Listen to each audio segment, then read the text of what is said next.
Hello everyone, welcome back to our YouTube channel RNCC nursing online coaching. आज की जो अपनी क्लास रहने वाली है वो अगेन एक MCQ सेशन रहने वाला है, जो टारगेट होगा अपने एग्जाम RML के ऊपर, और साथ ही साथ टारगेट रहेगा ऐसे MCQs अपने SGPGI वगैरह और नॉट सेट में PGI के अंदर भी देखने को मिलते हैं। तो क्वेश्चन सोल्व करने के साथ साथ में अपना जो पैटर्न रहता है सॉल्यूशन का, वो साथ साथ अपन टॉपिक भी थोड़ा बहुत डिस्कस करते हुए जाएंगे, ताकि आगे अगर उस टॉपिक से क्वेश्चन आपको कुछ पूछे तो वो आपके रॉन्ग नहीं हो। और क्लास शुरू करने से पहले मैं आप सभी को बताना चाहूँगा कि हमारी एक स्पेशल टेस्ट सीरीज चलाई जा रही है RNCC के ऑफिशियल ऐप पे, जो आप प्ले स्टोर से आप डाउनलोड कर सकते हो, जहाँ पे पर्टिकुलर एग्जाम के अकॉर्डिंग हमने टेस्ट सीरीज वहाँ पे चला रखी है, वो भी एकदम अफोर्डेबल प्राइस में, ताकि आप जो भी स्टूडेंट है आप उनको बाय करके अपनी प्रिपरेशन को और अच्छी स्ट्रेंथ प्रोवाइड करवा सकते हो। अपनी जो रियल टाइम एग्जाम एक्सपीरियंस आप वहाँ से ले सकते हो। तो शुरू करते हैं आज की अपनी क्लास को। फर्स्ट क्वेश्चन है हमारा, a mood stabilising agent. Mood stabilising agent हमने किसको बोला है? कौन सी ऐसी ड्रग है जो कैसे एक्ट करेगी, एक मूड स्टेबलाइजेशन का एक्ट करेगी? ऑप्शन हमारे पास में बुप्रोपियोन, एमिट्रिप्टाइलिन, सर्टालिन या फिर लिथियम। तो ऑप्शंस में से कौन सी ऐसी ड्रग है जो एक्ट करती है मूड स्टेबलाइजेशन का?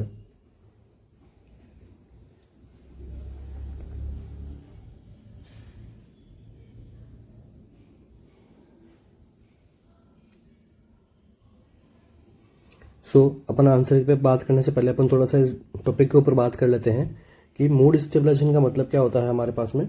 मतलब ऐसी ड्रग जो किसके अंदर काम में आए, कैसे पेशेंट के अंदर काम में आए?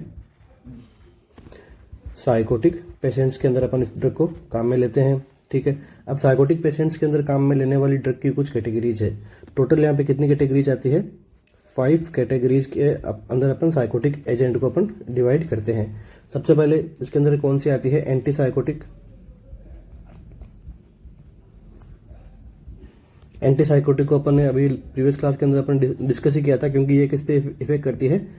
डोपामिन पे इफेक्ट करती है। डोपामिन के लेवल को क्या कर देती है? डिक्रीज कर देती है। ठीक है, दूसरी साइकोटिक ड्रग कौन सी होती है?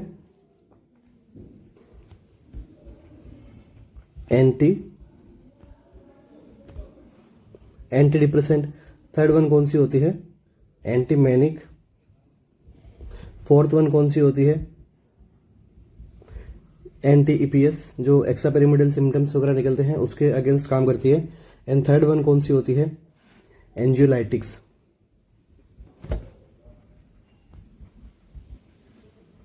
या फिर बेंजो डायजेपिन्स। ठीक है, अब इसमें से ऐसी कौन सी ड्रग है जो मूड स्टेबलाइजिंग है? एंटी जो डिप्रेशन ड्रग है, ये कैसी ड्रग है? Mood elevator. And anti manic drug किस प्रकार की ड्रग है? Mood stabilising. ठीक है, तो इस क्वेश्चन का हमारा आंसर कौन सा हो गया? इस कौन सी ड्रग एंटी मैनिक है? तो ऑप्शन नंबर डी के अंदर जो ड्रग आती है वो कौन सी है? लिथियम। तो लिथियम वाली ड्रग किस प्रकार की होती है? एंटी मैनिक ड्रग होती है। ठीक है, अपना क्वेश्चन कौन सा करेक्ट हो गया? लिथियम। बाकी की तीनों जो ड्रग्स है वो किस कैटेगरी की ड्रग आती है? ये तीनों जो ड्रग है ये है एंटी डिप्रेसेंट ड्रग है ये तीनों। ठीक है, जो डिप्रेशन वाले पेशेंट्स के अंदर काम में ली जाती है। जिन पेशेंट में डिप्रेशन होता है उन पेशेंट में क्या होता है? सीरोटोनिन का लेवल भी कैसे देखने को मिलता है? डिक्रीज देखने को मिलता है। ठीक है, बट ये एंटी डिप्रेसेंट क्या करती है? सीरोटोनिन के लेवल को क्या कर देती है? बढ़ा देती है, जिसकी वजह से उनका डिप्रेशन भी क्या हो जाता है? ट्रीट हो जाता है। ठीक है, डिप्रेशन वाले पेशेंट में क्या हो? सीरोटोनिन का लेवल कम होता है, तो एंटी डिप्रेशन ड्रग क्या करती है? सीरोटोनिन का लेवल को बढ़ाने में हेल्प करती है। ठीक है, इनके अंदर तीनों ड्रग आती है, बुप्रोपियोन, एमिट्रिप्टाइलिन एंड सर्टालिन। सबसे पहले अपन बात कर लेते हैं बुप्रोपियोन की। तो ये किस कैटेगरी की ड्रग है? ये एक एटिपिकल एंटी डिप्रेसेंट है। सेकंड, इसको हम और किस में काम में लेते हैं? बुप्रोपियोन को और किस में काम में लेते हैं?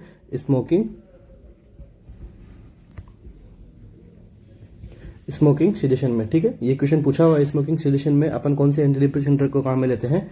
तो बुप्रोपियोन में। और ये किस प्रकार की ड्रग है? एटाइपिकल ड्रग है। ठीक है, सारे क्वेश्चन एग्जाम में पूछे हुए हैं। सेकंड,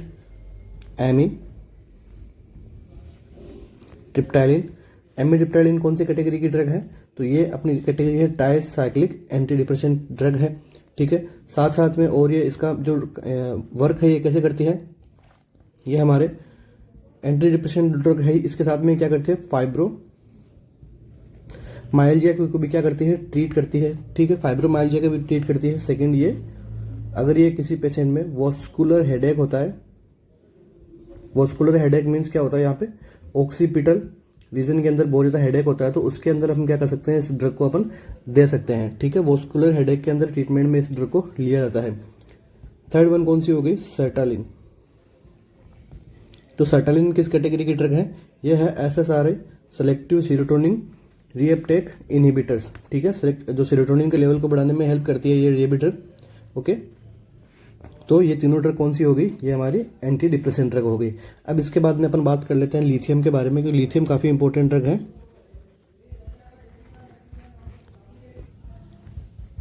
लिथियम किस प्रकार की ड्रग है, ये एक एंटी मैनिक ड्रग है। साथ ही साथ में ये किसकी ड्रग ऑफ चॉइस है, ड्रग ऑफ चॉइस है ये बाइपोलर डिसऑर्डर की, ठीक है। बाइपोलर डिसऑर्डर के अंदर अपने लिथियम ड्रग को काम में लेते हैं, ठीक है। अब इसके साइड इफेक्ट काफी इंपॉर्टेंट है। साइड इफेक्ट से क्वेश्चन बनता है कि ये क्या करता है, हाइपोनेट्रीमिया कोज करवाता है, ठीक है। लिथियम क्या करता है, हाइपोनेट्रीमिया कोज करवाता है। तो नॉर्मल सोडियम लेवल कितना होता है, 135 टू 145, ठीक है। अब इसके अंदर क्या होता है, लेवल इसका क्या हो जाएगा, डिक्रीज हो जाएगा। इसलिए कौन सा इलेक्ट्रोलाइट इम्बैलेंस आप असेस करोगे, तो ये आप असेस करोगे सोडियम, ठीक है। लिथियम थेरेपी के साथ कौन सा इलेक्ट्रोलाइट इम्बैलेंस असेस करना है, सोडियम। काफी इंपॉर्टेंट इक्वेशन है, एग्जाम में आता भी है। इसके बाद में क्या साइड इफेक्ट होता है इसका,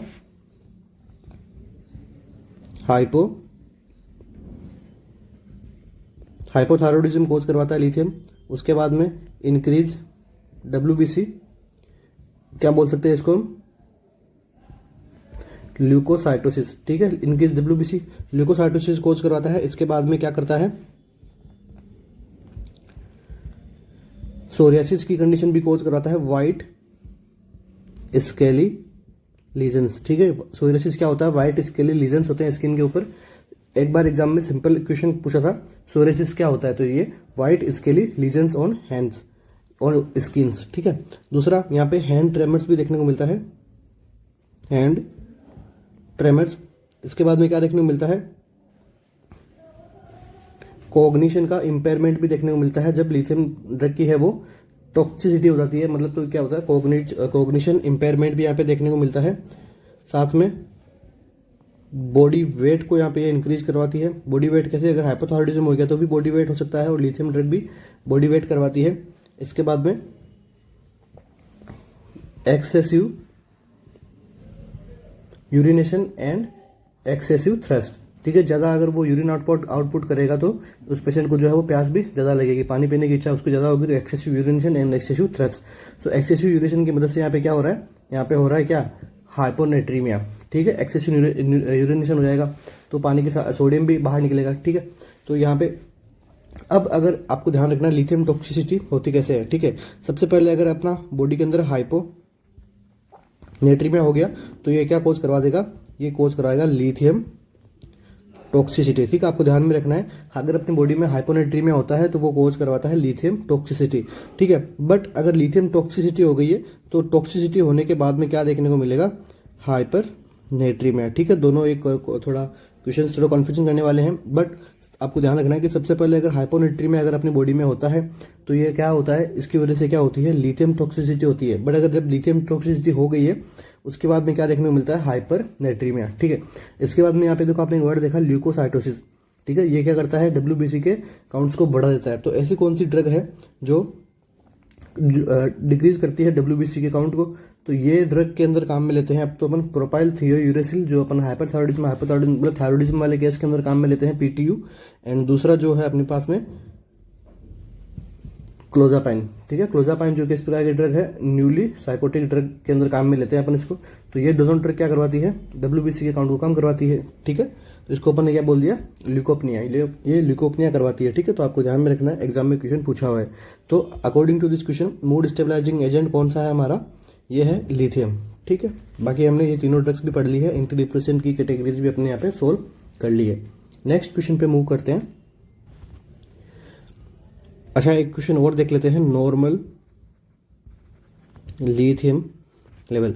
ठीक है, नॉर्मल लिथियम लेवल कितना होता है? ये होता है 0.6 to 1.2 मिली इक्वलेंट पर लीटर। ठीक है, अब अगर 1.5 तक अगर लिथियम का लेवल बढ़ गया है तो इसको हम क्या बोलेंगे? Mild toxicity. अगर 2 तक ये पहुंच गया है, 1.5 से 2 तक पहुंच गया तो ये कैसी हो गई? मॉडरेट। अगर मोर देन यहाँ पे 2.5 तक हो गया तो मतलब यहाँ पे क्या करवाना पड़ेगा आपको?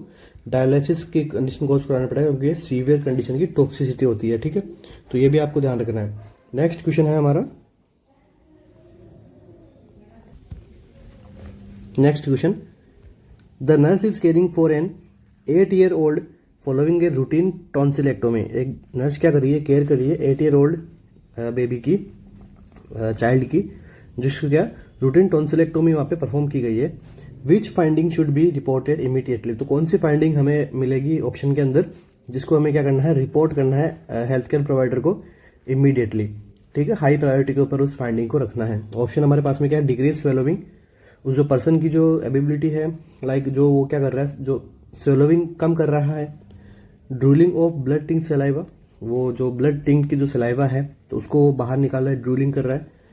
N axillary temperature of 99 degree Fahrenheit, या फिर उसका एक्सिलरी टेम्परेचर अगर 99 डिग्री फ़ारेनहाइट तक हो तब करना है। या फिर उस पेशेंट में क्या देखने को मिले? रेस्पिरेटरी स्ट्राइडर की कंडीशन में देखने को मिले। कौन सा ऑप्शन जो है करेक्ट रहेगा इस क्वेश्चन में?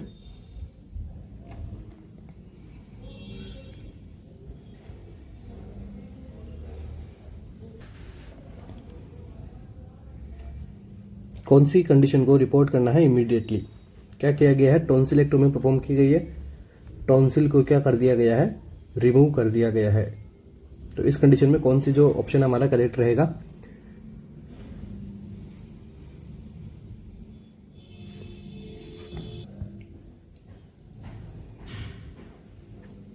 इस क्वेश्चन का हमारा जो करेक्ट आंसर जो रहने वाला है वो रहेगा ऑप्शन नंबर डी। ठीक है, जब कभी पेशेंट में रेस्पिरेटरी स्ट्राइडर वाली कंडीशन आए तो ये एक इमीडिएटली अपन को रिपोर्ट करने वाली कंडीशन है, क्योंकि इसके अंदर क्या होता है कि स्ट्राइडर की कंडीशन में क्या होता है?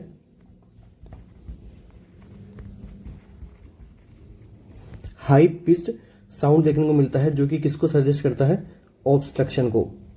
मीन्स एयरवे का अगर ऑब्स्ट्रक्शन हो रहा है तो वहां पे क्या देखने को मिलेगा? हाई पिच साउंड देखने को मिलेगा, या फिर अपन बोल सकते हैं इस रेस्पिरेटरी स्ट्राइडर की कंडीशन यहाँ पे देखने को मिलती है। तो अगर टॉन्सिलेक्टोमी कर दी गई है और यहाँ पे जो स्ट्राइडर की कंडीशन आ रही है, मीन्स क्या अपन समझ सकते हैं कि एयरवे का यहाँ पे मे बी इसमें यहाँ पे एयरवे का ऑब्स्ट्रक्शन हुआ, और यहाँ पे हम क्या करेंगे? रिपोर्ट कर देंगे इमीडिएटली।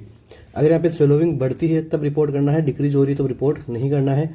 ड्रूलिंग ऑफ ये हो सकता है कि during the after the surgery sometimes of bleeding वगैरह यहाँ पे देखने को मिल सकती है ओरली, बट ये ओरली है तो ये वो बाहर ही निकल रही है, ड्रूलिंग हो रहा है तो अंदर नहीं जा रहा।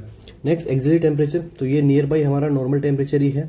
ठीक है, 98.6। ठीक है, नॉर्मल टेम्परेचर है, तो यहाँ पे 0.4 डिग्री सेल्सियस फ़ारेनहाइट का टेम्परेचर बढ़ा है, तो ये इतनी इमरजेंट वाली कंडीशन नहीं है। जबकि रेस्पिरेटरी स्ट्राइडर एक इमरजेंस वाली कंडीशन यहाँ पे अराइज हो गई, तो हमारे इस क्वेश्चन का आंसर क्या हो जाएगा? Option number D. Next question,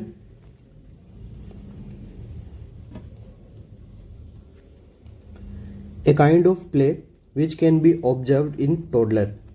a kind of play which can be observe in toddler. तो टोडलर की एज के अंदर, जब बेबी इन्फेंट से बाद में नियोनेट, नियोनेट के बाद में टोडलर, प्री स्कूलर, स्कूलर, ठीक है, प्री एडोलोसेंट, एडोलोसेंट, तो इस कंडीशन के अंदर जैसे उसका वो होता है, उसका डेवलपमेंट होता है, तो टोडलर वाली स्टेज के अंदर आते कौन सी स्टेज के अंदर वो बेबी क्या करेगा?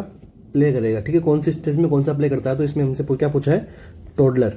तो टोडलर की एज में क्या प्ले करेगा? ऑप्शन हमारे पास में है associative play, parallel play, on looker play, या फिर अनऑक्यूपाइड प्ले। कौन सा प्ले करता है टोडलर वाली एज में?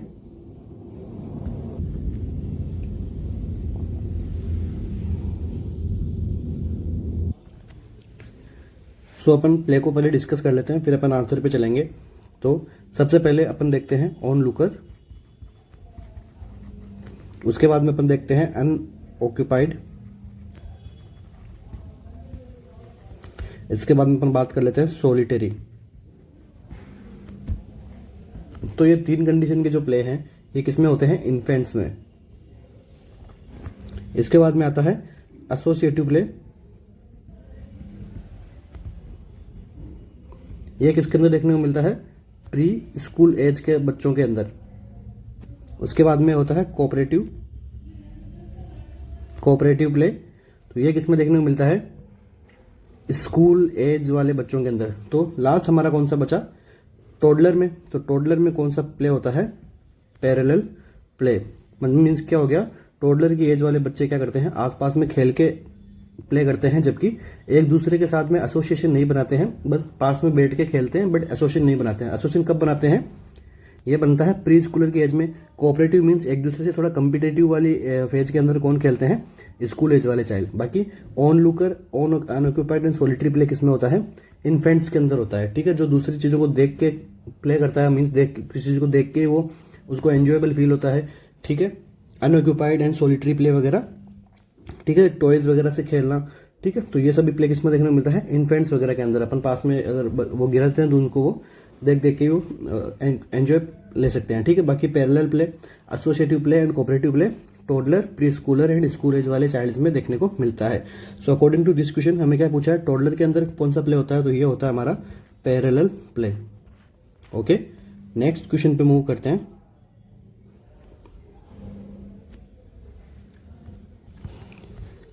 The nurse is admitting a client with a suspect duodenal ulcer। Nurse क्या कर रही है, एक एडमिटिंग क्लाइंट को देख रही है, यहाँ पे सस्पेक्ट कर रही है उसको, duodenal ulcer है उसको। ठीक है, the client will most likely report that. अब क्लाइंट क्या कर रहा है, क्या बता रहा है, that his abdominal discomfort lesson when he. मतलब क्वेश्चन में हमसे पूछा है कि अगर किसी कोई पेशेंट है, वो उसको क्या हो रखा है, ड्यूडेनल अल्सर हो रखा है, तो उसका एब्डोमिनल पेन जो डिस्कम्फर्ट है वो कम कैसे हो सकता है। ठीक है, abdominal discomfort lesson when he, मतलब ऐसा क्या करेगा जिसकी वजह से उसका एब्डोमिनल डिस्कम्फर्ट कम हो। ऑप्शन हमारे पास में क्या है, स्किप ए मील, आप जो मील है उसको स्किप करो। रेस्ट इन रिकम्बेंट पोजिशन, आप जो रिकम्बेंट पोजिशन के अंदर आप रेस्ट कीजिए। ईट ए मील, आप खाना खाइए। या फिर सिट्स अपराइट आफ्टर ईटिंग, आप खाना खाने के बाद में आप अपराइट पोजीशन में रहिए, उससे आपको डिस्कम्फर्ट कम महसूस होगा। ठीक है, तो कौन सा ऑप्शन जो है करेक्ट रहेगा हमारा, ड्यूडेनल अल्सर के अंदर। कौन सा ऑप्शन इसके अंदर करेक्ट होगा। सो आंसर पे जाने से पहले अपन थोड़ा टॉपिक डिस्कस कर लेते हैं। ये किसका टॉपिक है, पेप्टिक अल्सर। ठीक है, पेप्टिक अल्सर क्या होता है, ulcer occur when stomach acid damage the lining of digestive tract। ठीक है, स्टमक के अंदर जो एसिड सिक्रेशन होता है, उस एसिड सिक्रेशन की वजह से वहां पे स्टमक की लाइनिंग के अंदर या फिर स्टमक की म्यूकोसल लाइनिंग के अंदर, ठीक है, वहां पे क्या हो रहा है, अल्सरेशन प्रोड्यूस हो रहा है। इसको अपन क्या बोलते हैं, पेप्टिक अल्सर। अब बात करते हैं इसके अपन कॉजेज की। तो कॉजेज के अंदर सबसे बड़ा कॉज क्या हो सकता है, हेलिकोबैक्टर पाइलोरी इन्फेक्शन। दूसरा अपन कॉज बात कर लेते हैं non steroidal anti inflammatory drug, NSAIDs. ठीक है, जिनके अंदर अपन जो non steroidal anti inflammatory drugs के अंदर या फिर हेलिकोबैक्टर पाइलोरी की वजह से यहाँ पे क्या हो सकता है, पेप्टिक अल्सर कॉज हो सकता है। अब बात कर लेते हैं इसके साइन एंड सिम्टम की। पेप्टिक अल्सर में क्या होता है, अपर एब्डोमिनल पेन होता है, जिसको हम क्या बोल सकते हैं, एपिगैस्ट्रिक पेन। ठीक है, अगर किसी पेशेंट में एपिगैस्ट्रिक पेन हो रहा है खाना खाने के बाद में, तो उसको अपन समझ सकते हैं कि वहां पे सम काइंड ऑफ अल्सरेशन की कंडीशन में भी वहां पे हो सकती है। उसके बाद में क्या हो सकता है, नोजिया हो सकता है, एब्डोमिनल ब्लोटिंग वहां पे देखने को मिल सकता है, डिक्रीज देखने को मिलेगा एपेटाइट, क्योंकि पेन वगैरह होगा तो पर्सन जो है वो खाना कम खा पाएगा। दूसरा यहाँ पे एपेटाइट कम होगी तो यहाँ पे क्या देखने को मिलेगा, वेट लॉस भी यहाँ पे देखने को मिलेगा। उसके बाद में खाना खाने के बाद में पेशेंट को या फिर जो भूखा रहेगा पेशेंट, मील नहीं लेगा, तो यहाँ पे क्या हो सकता है, हार्ट बर्न वगैरह की कंडीशन हो सकती है, क्योंकि एसिड सिक्रेशन होगा जो यहाँ पे बर्निंग करवाएगा स्टमक के अंदर। ठीक है, तो अब पेप्टिक अल्सर के क्या होते हैं, दो टाइप होते हैं। फर्स्ट यहाँ पे टाइप हमें देखने को मिलता है duodenal ulcer, duodenal ulcer and second type कौन होता है, गैस्ट्रिक अल्सर। ठीक है, गैस्ट्रिक अल्सर कहाँ होता है, ये होता है हमारा स्टमक में। ड्यूडेनल अल्सर कहाँ होता है, ये होता है ड्यूडेनम में। ठीक है, अब इन दोनों की अपन डिफरेंशिएट की बात करते हैं, इसी से हमको हमारे आंसर का आंसर मिल जाएगा इसी क्वेश्चन के अंदर। ठीक है, अब यहाँ पे अगर अपन एज ग्रुप की बात करें कि एज ग्रुप कौन सा एज ग्रुप में कॉमन होता है गैस्ट्रिक अल्सर, कौन सा एज ग्रुप कॉमन होता है ड्यूडेनल अल्सर, तो गैस्ट्रिक अल्सर है जो 50 to 60 ईयर के अंदर कॉमन होता देखने को मिलता है, जबकि ड्यूडेनल अल्सर है ये 20 to 50 ईयर के अंदर ये कॉमन देखने को मिलता है। ठीक है, इसके बाद में यहाँ पे पेन कैसा होता है। ठीक है, पेन कहाँ फील होता है, सबसे पहले तो पेन होता है ड्यूडेनल अल्सर के अंदर, पेन कहाँ होता है, अम्बिलिकस टू राइट साइड। और यहां पे कैसा पेन होता है, अम्बिलिकस टू लेफ्ट साइड में यहाँ पे क्या होता है, पेन फील होता है पेशेंट को। ठीक है, अपर साइड, अपर क्वाड्रेंट के अंदर। इसके बाद में जो नेचर कैसा होता है पेन का, क्या पेन रेडिएट होता है, नहीं होता है, तो ड्यूडेनल अल्सर के अंदर क्या होता है, पेन रेडिएटेड टू बैक, कि भाई पेन अगर ड्यूडेनल अल्सर में होता है तो ये बैक पोर्शन के साइड में क्या करेगा, रेडिएट करेगा, जबकि गैस्ट्रिक अल्सर में पेन रेडिएट नहीं होता है, वो एक ही जगह पे यहाँ पे कॉमनली देखने को मिलता है। अब इसके बाद में दोनों में से कौन सी कंडीशन में वेट लॉस होता है। ठीक है, हमने यहाँ पे पढ़ तो लिया था वेट लॉस होता है, बट दोनों में से कौन सी कंडीशन में वेट लॉस होता है, तो वेट लॉस हमें देखने को मिलता है गैस्ट्रिक अल्सर में, क्योंकि यहाँ पे क्या होता है, वेट लॉस होने देखने को मिलता है। अभी अपन देखेंगे वेट लॉस क्यों होता है, और ड्यूडेनल अल्सर के अंदर वेट लॉस यहाँ पे नहीं देखने को मिलता है। ठीक है, इसके बाद में पर्सन को क्या हो सकती है यहाँ पे, हिमेटेमेसिस, अगर अल्सरेशन बढ़ गया है तो वो क्या करेगा, ब्लीडिंग कोज करा देगा और हिमेटेमेसिस कोज हो सकती है, और यहाँ पे क्या कोज हो सकता है, मेलेना। ठीक है, अब इन दोनों में मेन अपन डिफरेंशिएट की बात करते हैं कि पेन कब होगा पेशेंट को। ठीक है, जो कि क्वेश्चन के अंदर पूछा गया है। सो पेन कैसे अपन कम कर सकते हैं इन दोनों रीजन के अंदर, तो अगर कोई पर्सन गैस्ट्रिक अल्सर वाला है तो गैस्ट्रिक अल्सर वाला पर्सन अगर ड्यूरिंग मील यहाँ पे क्या होता है, पेन होता है, मतलब जब पर्सन जो खाना खाएगा, खाना खाते टाइम उसको क्या होगा, पेन होगा। ठीक है, खाना खाने के आफ्टर 30 मिनट्स टू 1 आवर के अंदर इसको क्या पेन शुरू हो जाएगा। क्यों हो जाएगा, क्योंकि ड्यूरिंग मील क्या होगा, HCl का यहाँ पे क्या देखने को मिलेगा, सिक्रेशन देखने को मिलेगा। ठीक है, जो सिक्रेशन ऑन अल्सर, तो ये अल्सर के ऊपर जब ये सिक्रेशन लगेगा तो यहाँ पे क्या होगा, बर्निंग एंड पेन। ठीक है, और यहाँ पे ड्यूडेनल अल्सर के अंदर पेन रिलीफ कब होता है, रिलीफ पेन ड्यूरिंग ईट। ठीक है, जब वो खाना खाएगा तो उसके क्या पेन कम होगा। ठीक है, तो ड्यूडेनल अल्सर वाले पेशेंट को तो हमें क्या कराना है, खाना खिलाना है, और ड्यूडेनल और गैस्ट्रिक अल्सर वाले पेशेंट को हमें क्या करना है, उसको अवॉइड करवाना है खाने को। ठीक है, तो गैस्ट्रिक अल्सर वाले पेशेंट में क्या है, जब वो खाना अवॉइड करेगा तो क्या होगा, उसमें वेट लॉस होगा, और ड्यूडेनल अल्सर वाले पेशेंट को अपन खाना खिलाते हैं तो मतलब यहाँ पे वेट लॉस नहीं होगा। ठीक है, तो अब इन दोनों की क्या, इसका तो हमने बता दिया कि भाई यहाँ पे ड्यूरिंग मील यहाँ पे क्या होता है, HCl का सिक्रेशन होता है, जिसकी वजह से यहाँ पे पेन होगा, बर्निंग होगा। तो यहाँ पे क्या होगा, जब ये खाना खाएगा, ठीक है, तो यहाँ पे पेन नहीं होगा, बट ड्यूरिंग एम्प्टी स्टमक यहाँ पे क्या होगा, HCl जो स्टमक के अंदर जो HCl, अपन को सबको बताया कि एम्प्टी स्टमक में भी HCl रहता है, तो जब एम्प्टी स्टमक के अंदर जो HCl है वो कहाँ मूव करेगा, ड्यूडेनम के अंदर, और ड्यूडेनम के अंदर वो मूव करने के बाद में वहाँ के जो अल्सरेशन हो रखे हैं तो उसको यहाँ पे क्या कर देगा, पेन वगैरह और बर्निंग सेंसेशन यहाँ पे भी ये कोज कर देगा। ठीक है, जब ये एम्प्टी रहेगा तब, इसलिए ड्यूडेनल अल्सर वाले पेशेंट को हमें क्या करवाना, खाना खिलाना है। तो according to this question option में हमारा क्या करेक्ट हो जाएगा, ईट ए मील, क्योंकि पर्सन कौन सा है, ड्यूडेनल अल्सर वाला पेशेंट है। तो यहाँ पे डिस्कम्फर्ट को कम कैसे करें, उसको बोलेंगे कि आप क्या कीजिए, खाना खाइए, खाना खाने के बाद आपको क्या है, वो पेन का जो डिस्कम्फर्ट है वो आपको कम देखने को मिलेगा। ठीक है, तो नेक्स्ट क्वेश्चन पे मूव करते हैं। The nurse is differentiating between cephalohematoma and caput succedaneum, what finding is unique to caput succedaneum. ठीक है, हमें क्या पूछा है, सक्सीडेनम के बारे में हमें फाइंडिंग पता करनी है कि सक्सीडेनम के अंदर कौन सी फाइंडिंग हमें देखने को मिलती है। ऑप्शन है हमारे पास में, scalp over the area is tender, जो स्काल्प का एरिया रहेगा वो कैसा रहेगा, टेंडर में फील होगा, या फिर oedema crosses the suture line, जो एडिमा है वो क्या करेगा, सूचर लाइन को क्या कर देगा, क्रॉस कर देगा। Oedema increase during the first day पे यहाँ पे एडिमा बढ़ता है, या फिर option D, scalp over the area become ecchymosed, जो स्काल्प का जो एरिया है वो यहाँ पे एकाइमोस्ट यहाँ पे देखने को मिलेगा। कौन सा ऑप्शन है जो केपर्ड सक्सीडेनम में यूनिक है, ठीक है, कौन सी फाइंडिंग यूनिक रहेगी जो कि केवल और केवल केपर्ड सक्सीडेनम में ही देखने को मिलेगी।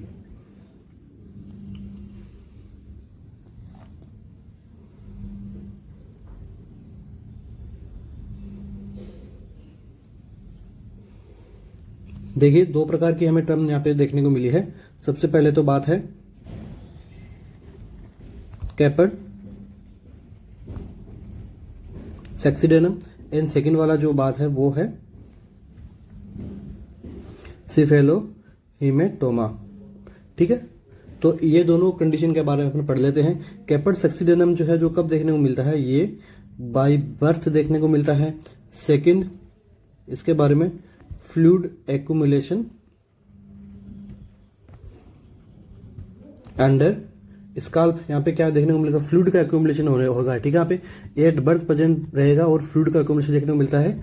एंड मोस्ट इंपोर्टेंट यहाँ पे यूनिक क्या है, कैन क्रॉस सूचर लाइन, ठीक है। तो हमारा ऑप्शन नंबर बी कौन सा करेक्ट हो गया, oedema crosses the suture line, ठीक है। तो यहाँ पे क्या हो रहा है, अपने का सक्सीडेनम का पूछा है तो हमें यहाँ पे एडिमा यहाँ पे जो क्रॉस हो जाएगी सूचर लाइन से भी, ठीक है। तो यहाँ पे हमारा ऑप्शन नंबर बी करेक्ट होता है, ठीक है। अगर आप इसको ध्यान में याद रखना तो आप ऐसे याद रख सकते हो कि सक्सीड से आप देख लेते हो सक्सेस, ठीक है, मतलब सूचर को पार करने में कौन सक्सेस हो गया, ठीक है। तो इसमें सक्सीडेनम से आप सक्सेस याद रख सकते हो। तो यहाँ पे केपर्ड सक्सीडेनम में क्या हो जाएगा, सूचर लाइन को पार कर देती है एडिमा, जबकि यहाँ पे फ्लूइड जो है वो सूचर लाइन को पार कर सकता है। जबकि यहाँ पे सिफेल हिमेटोमा की बात कर लेते हैं अपन अब। ये कब होता है, सबसे पहले तो ये आफ्टर बर्थ यहाँ पे ये प्रेजेंट होता है।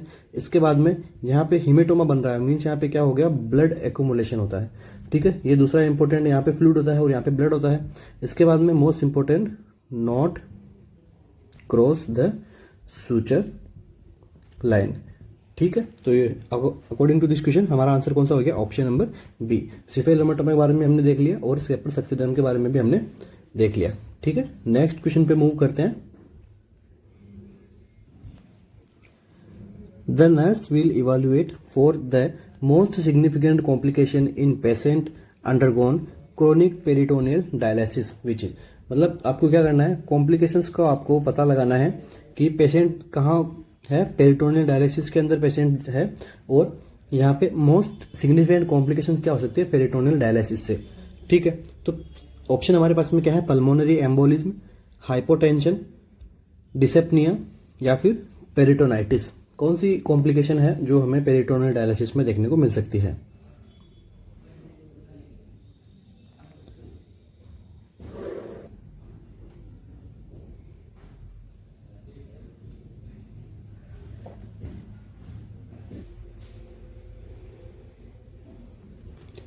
पेरिटोनियल डायलिसिस का क्या मतलब होता है, अपन ये देख लेते हैं। पेरिटोनियल डायलिसिस का मतलब होता है कि अपन डायलिसिस की जो प्रोसीजर है वो अपन कहाँ पे शुरू करते हैं, पेरिटोनियम में, ठीक है। तो पेरिटोनियम के अंदर क्या कर रहे हैं अपन, एक कैथेटर को इंसर्ट करके, तो यहाँ पे अपन क्या करते हैं, जो डायलिसेट जो फ्लूइड होता है, ठीक है, डायलिसिस फ्लूइड को अपन क्या करते हैं पेरिटोनियम मेम्ब्रेन के अंदर अपन वाया द कैथेटर अपन क्या करते हैं, इंट्रोड्यूस करते हैं। इस कैथेटर का क्या नाम होता है, टेनकोफ,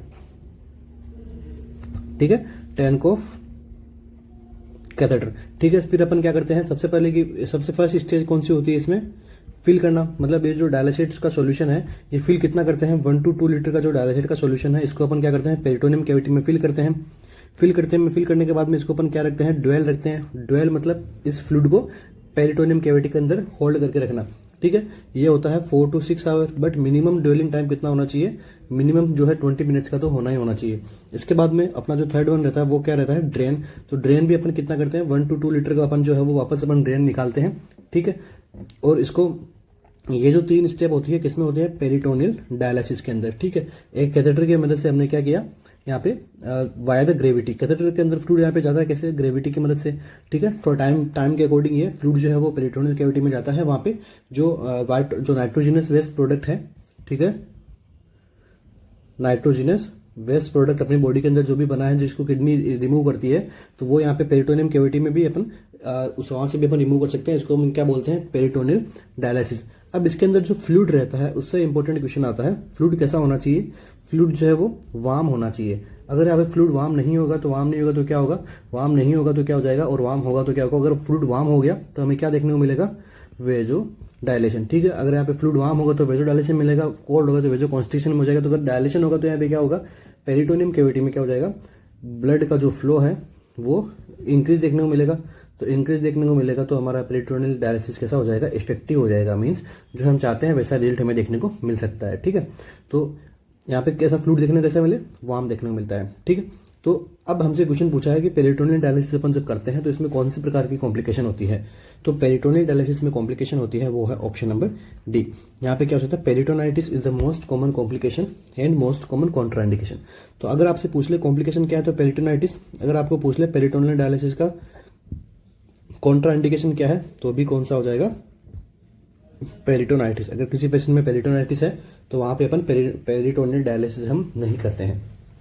दूसरा डायलिसिस का मेथड कौन सा होता है, हीमोडायलिसिस। उसको मैंने प्रीवियस क्लास के अंदर अच्छे से पढ़ाया हुआ है। ठीक है, पेरिटोनाइटिस डायलिसिस को भी पढ़ाया हुआ है, हीमोडायलिसिस को भी पढ़ाया हुआ है, इसलिए अपन यहाँ पे ब्रीफली अपन नहीं समझेंगे क्योंकि आगे भी काफी इंपॉर्टेंट टॉपिक्स अभी हमने कवर करने हैं। ओके, तो इस क्वेश्चन का हमारा आंसर कौन सा हो जाएगा, पेरिटोनाइटिस। हाइपोटेंशन वगैरह किस में देखने को मिलेगा, हीमोडायलिसिस के अंदर देखने को मिलता है। पल्मोनरी एम्बोलिज्म में हीमोडायलिसिस में देखने को मिलेगा। डिसेप्निया भी हीमोडायलिसिस वाले कंडीशन में देखने को मिल सकती है, और सम काइंड पेरिटोनाइटिस में भी देखने को मिल सकती है, जबकि सिग्निफिकेंट कॉम्प्लिकेशन नहीं है यहाँ पे डिसेप्निया। ठीक है, इसलिए हमने पेरिटोनाइटिस को यहाँ पे करेक्ट आंसर माना है। ठीक है, नेक्स्ट क्वेश्चन हमारा, विच of the following drug is useful for decrease the intracranial pressure and cerebral oedema. ऐसी कौन सी ड्रग है जो कि क्या करेगी, decrease the intracranial pressure and oedema. ठीक है, ब्रेन के अंदर जो इंट्राक्रेनियल प्रेशर को डिक्रीज करना है, साथ साथ में ब्रेन की एडिमा को भी कम करना है, तो ऐसी कौन सी ड्रग होगी। ऑप्शन हमारे पास में नाइट्रोग्लाइसरीन, फिनेटोइन, मैनिटोल और डिगॉक्सिन। कौन सा ऑप्शन है जो इसके अंदर करेक्ट होगा, ऐसी ड्रग जो क्या करेगी, आईसीपी को कम करेगी और एडिमा को कम करेगी। सो यहाँ पे सबसे पहली जो ड्रग दी गई है वो कौन सी है, ये वाली ड्रग है। हमारे सारी ड्रग्स ही इंपॉर्टेंट है, सारी ड्रग से भी क्वेश्चन आते हैं, नोट्स साथ साथ में बनाते जाइएगा। सबसे पहली ड्रग कौन सी है, नाइट्रोग्लाइसरीन। सो नाइट्रोग्लाइसरीन किस प्रकार की ड्रग है, ये एक सबसे पहले हर लाइन में क्वेश्चन है। ठीक है, इन ड्रग्स के, ये किस प्रकार की ड्रग है, वेजोडाइलेटर ड्रग है। क्वेश्चन पूछा हुआ है किस प्रकार ड्रग है, वेजोडाइलेशन ड्रग है। और ये किसकी ड्रग ऑफ चॉइस है, ये है drug of choice angina pectoris की ड्रग ऑफ चॉइस है। इसके बाद में इसका रूट क्या होता है, रूट इसका होता है सब लिंगुअली रूट रहता है, और कभी भी मेडिसिन को क्या है, क्रश नहीं करना है, नॉट क्रस्ट। ठीक है, और नॉट क्रश, और पानी से पानी नहीं पिलाना है, केवल आपको मेडिसिन क्या करना है, सब लिंगुअली आपको क्या करना है, देना है। और इसका मोस्ट इंपोर्टेंट और क्वेश्चन क्या क्या बनता है, इसका साइड इफेक्ट है कि मेडिसिन का साइड इफेक्ट क्या होगा। तो यहाँ पे साइड इफेक्ट क्या देखने को मिलता है, हाइपोटेंशन। दूसरा क्या देखने को मिलेगा, हेडेक। तो अगर आप हाइपोटेंशन हो रहा है तो मेडिसिन को आप क्या कर दो, स्टॉप कर दो। हेडेक हो रहा है तो मेडिसिन को स्टॉप नहीं करते हैं, यहाँ पे non steroidal anti inflammatory drug को आप दे दीजिए और हेडेक को कम कर दीजिए, और ड्रग को क्या कीजिए, कंटिन्यू कीजिए अगर यहाँ पे हाइपोटेंशन नहीं है तो, क्योंकि ये एक लाइफ सेविंग ड्रग है। तो यहाँ पे अपन डोज भी देते हैं, अपन 0.3, 0.4 एंड 0.6 mg के अपन क्या करते हैं, यहाँ पे डोज देते हैं। फर्स्ट डोज 0.3 की, सेकंड डोज 0.6 की, थर्ड डोज होती है 0.6 की। ठीक है, तीनों डोज का गैप कितना होता है, 5 मिनट का यहाँ पे गैप देखने को मिलता है। ठीक है, टोटल यहाँ पे 15 to 30 मिनट्स के अंदर कंप्लीट डोज लग जानी चाहिए, और उसके बाद में पेन अगर रिलीफ नहीं होता तो यहाँ पे इतने टाइम तक पेशेंट जो है वो हॉस्पिटल में भी पहुंच जाता है। ठीक है, अपने नियर बाई इमरजेंसी हॉस्पिटल में आप पहुंच जाइए। उसके बाद में अपन सेकेंड ड्रग की अपन बात कर लेते हैं, फिनेटोइन। फिनेटोइन किस कैटेगरी की ड्रग है, ये ड्रग है एंटी कन्वल्जेंट ड्रग है। दूसरा ये किस प्रकार की ड्रग है, सीजर डिसऑर्डर के अंदर ये काम में ली जाती है। तीसरा ये इसका ग्रुप क्या है, हाइडेंटोइन ग्रुप है इसका। ठीक है, ग्रुप कैसा है, हाइडेंटोइन ग्रुप की ड्रग है। ओके, तो फिनेटोइन किस कैटेगरी की ड्रग है, एंटी कन्वल्जेंट ड्रग है, सीजर डिसऑर्डर में काम में आती है और हाइडेंटोइन ग्रुप की ड्रग है। इसके बाद में इसके क्या है, साइड इफेक्ट काफी इंपॉर्टेंट है, साइड इफेक्ट एग्जाम से क्वेश्चन बनता है। सो फर्स्ट साइड इफेक्ट क्या देखने को मिलेगा, हाइपरट्रोफी ऑफ गम। गम के यहाँ पे हाइपरट्रोफी देखने को मिलेगी। दूसरा क्या देखने को मिलेगा, टेंशन देखने को मिलेगा। तीसरा क्या देखने को मिलेगा, हिरसुटिज्म की कंडीशन यहाँ पे देखने को मिलेगी, मतलब फीमेल्स के अंदर जो हेयर ग्रोथ होती है वो यहाँ पे कंडीशन देखने को मिलेगी। इसके बाद में क्या देखने को मिलेगा, ऑस्टियोमलेशिया देखने को मिलेगा, जो कि किसकी डिफिशियंसी हो जाएगी इस पेशेंट में, विटामिन डी की प्लस कैल्शियम की। नेक्स्ट इसमें देखने को मिलेगा फीटल हाइड्रोटोन सिंड्रोम। ठीक है, इस सिंड्रोम के अंदर क्या होता है, क्लेफ्ट लिप एंड पैलेट। ठीक है, ये कंडीशन आती है फीटल हाइड्रोटोन सिंड्रोम में, जो कि किससे होता है, फिनेटोइन से। इसके बाद में क्या देखने को मिलता है पेशेंट के अंदर,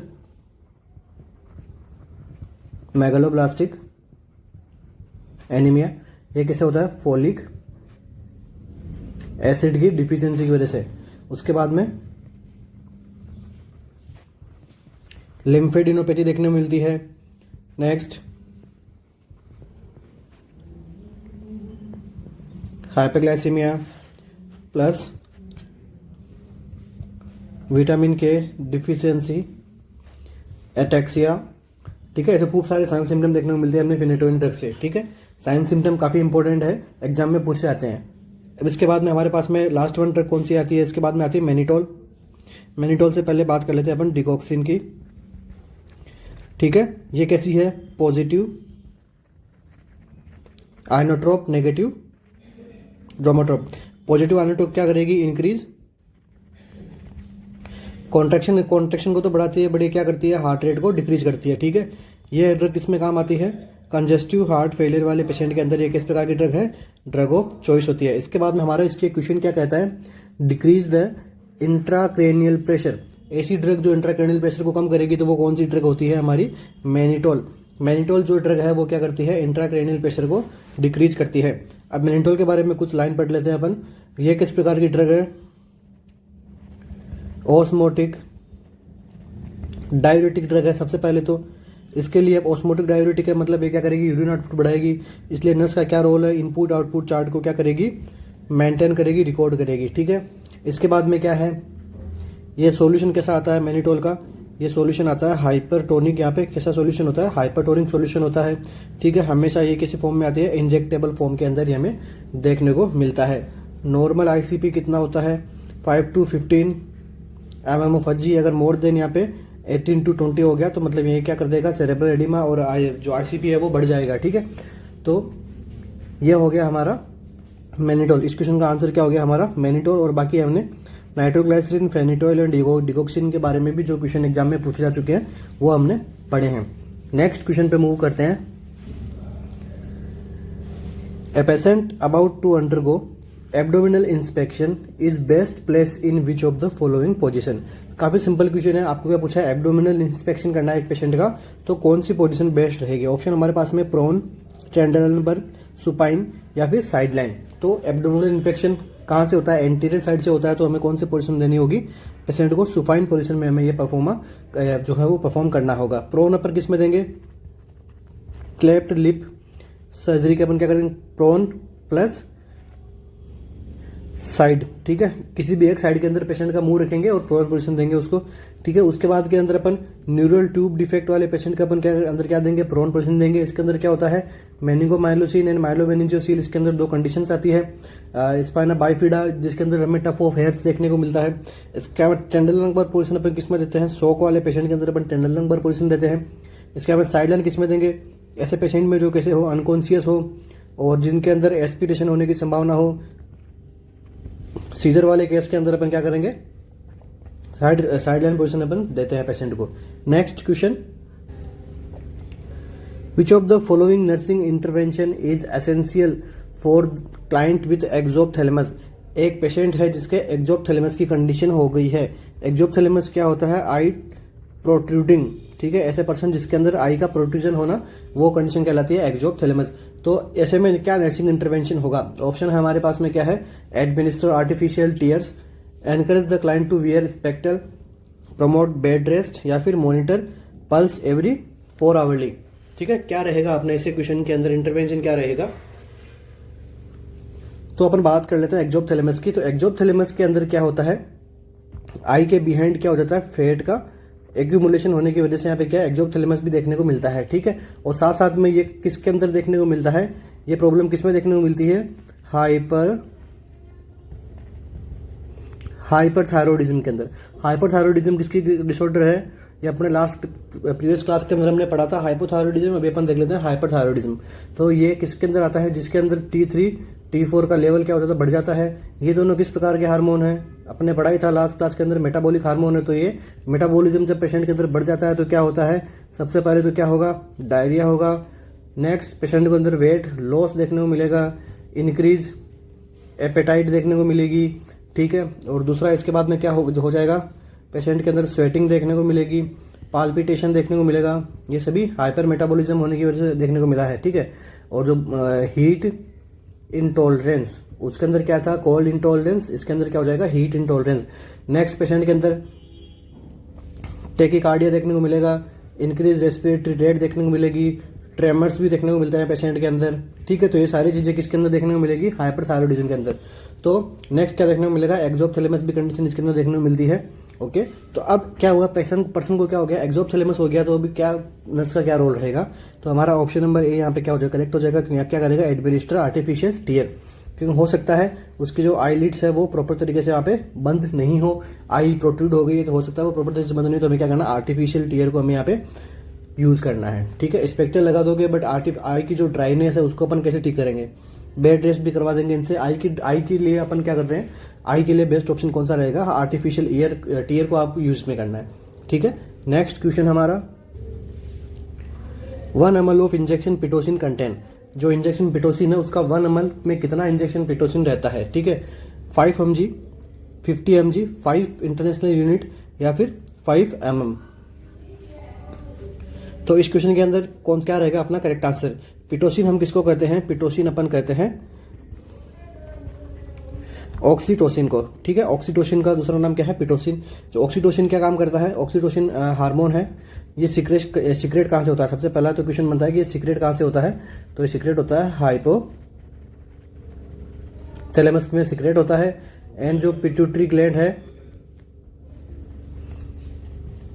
पिट्यूटरी ग्लैंड में क्या रहता है, स्टोर रहता है, ठीक है। पिट्यूटरी ग्लैंड में क्या रहता है, स्टोर रहता है। और सीक्रेट कहां से होता है, पिट्यूटरी ग्लैंड से, जबकि ये बनता कहां से है, ठीक है, formed in hypothalamus and secreted by pituitary gland. Pituitary gland के भी कहां से, पोस्टीरियर पिट्यूटरी ग्लैंड से, ठीक है।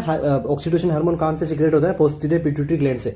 अब इसके बाद में ऑक्सीटोसिन हार्मोन का काम क्या होता है, ठीक है। सबसे पहले ये काम कहां से करता है, ब्रेस्ट पे काम करता है। ब्रेस्ट पे काम करके ये क्या करता है, मिल्क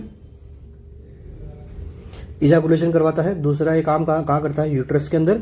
यूट्रस के अंदर क्या काम करेगा, कॉन्ट्रैक्शन को ये बढ़ा देगा, ठीक है, इंक्रीज कॉन्ट्रैक्शन। तो अब ऑक्सीटोसिन 1 ml में ऑक्सीटोसिन कितना आता है, हमारा ऑप्शन क्या करेक्ट होगा इसके अंदर, 5 इंटरनेशनल यूनिट, ठीक है। एग्जाम के अंदर पूछा हुआ है, एम्स के अंदर आया था क्वेश्चन कि 1 ml of injection Pitocin content 5 ml, ठीक है। हमारा ऑप्शन कौन सा करेक्ट करना है, 5 ml हमें करेक्ट करना है, ठीक है। जब अपन प्रैक्टिस करते हैं तो 10 ml के भी ऑक्सीटोसिन में देखने को मिलता है, but according to DC Dutta 5 international unit का जो एक 1 ml में ऑक्सीटोसिन इंटरनेशनल यूनिट रहता है, ठीक है। नेक्स्ट क्वेश्चन पे मूव करते हैं। A client with acute kidney failure, एक क्लाइंट है जिसको एक्यूट किडनी फेलियर हुआ है, बिकम कंफ्यूज्ड एंड इरिटेबल, वो क्या हो रहा है, कंफ्यूजन हो रही है उसको और इरिटेबिलिटी पेशेंट के अंदर हो रही है। Which does the nurse determine is the most likely cause of this behaviour, अब ये बिहेवियर क्यों हुआ है ऐसा, तो नर्स को क्या डिटर्मिनेशन नर्स करेगी। ऑप्शन हमारे पास में हाइपर कैलेमिया, हाइपर नेट्रीमिया, ए लिमिटेड फ्लूइड इनटेक या फिर ए इंक्रीज ब्लड यूरिया नाइट्रोजन, ठीक है। एक्यूट किडनी फेलियर होता है तो इसके अंदर क्या हो रहा है, यहाँ पे इंक्रीज ब्लड यूरिया नाइट्रोजन का लेवल बढ़ जाता है अपनी बॉडी के अंदर, ठीक है। अमोनिया का लेवल अगर बढ़ता है तो ये क्या करेगा, अमोनिया क्या करता है, ब्लड ब्रेन बैरियर को क्रॉस करके ब्रेन में पहुंच जाती है और ब्रेन के अंदर अगर अमोनिया का यूरिया का अगर एक्यूमुलेशन होता है तो पेशेंट को क्या होता है,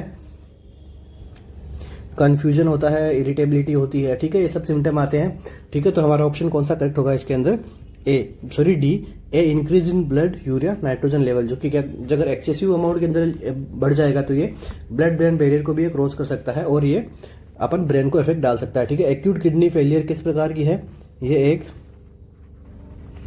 रिवर्सिबल कंडीशन है, इसको हम ट्रीट कर सकते हैं। ओके, सो इस क्वेश्चन का आंसर हो गया हमारा ऑप्शन नंबर डी। जो हाइपरकैलेमिया ब्लड में ये कंफ्यूजन वगैरह क्रिएट नहीं करता है।